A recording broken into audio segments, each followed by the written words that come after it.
নমস্কাৰ বন্ধু-বান্ধৱীসকল, আপোনালোকক পুনৰবাৰ স্বাগতম জনাইছোঁ আমাৰ চেনেলৰ অন্য এটা ভিডিঅ'লৈ।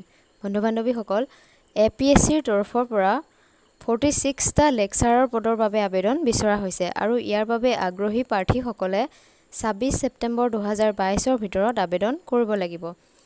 এছচিইআৰটিৰ IASC অথবা এডভান্স ষ্টাডিজ ইন এডুকেশ্যন আৰু কলেজ অফ টিচাৰ এডুকেশ্যন অৰ্থাৎ CTEৰ বাবে লেকচাৰৰ পোষ্ট মুকলি হৈছে আৰু ইয়াতে পোষ্টৰ নাম হৈছে লেকচাৰাৰ আৰু পোষ্টৰ সংখ্যা আছে 46টা আৰু নেম অফ ডিপাৰ্টমেণ্টৰ নাম হৈছে ডাইৰেক্টৰেট অফ SCERT আছাম। আৰু ইয়াত ছাবজেক্ট অনুসৰি ভেকেঞ্চিসমূহ আপোনালোকে স্ক্ৰীনত দেখুওৱা ধৰণৰ হ'ব, চাই ল'ব পাৰিব। আৰু এই পোষ্টসমূহৰ বাবে চেলাৰী হ'ব 30,000 টকাৰ পৰা 1,10,000 টকা। এই পোষ্টত এপ্লাই কৰিবৰ বাবে এডুকেশ্যন কোৱালিফিকেশ্যনসমূহ এনেধৰণৰ হ'ব লাগিব।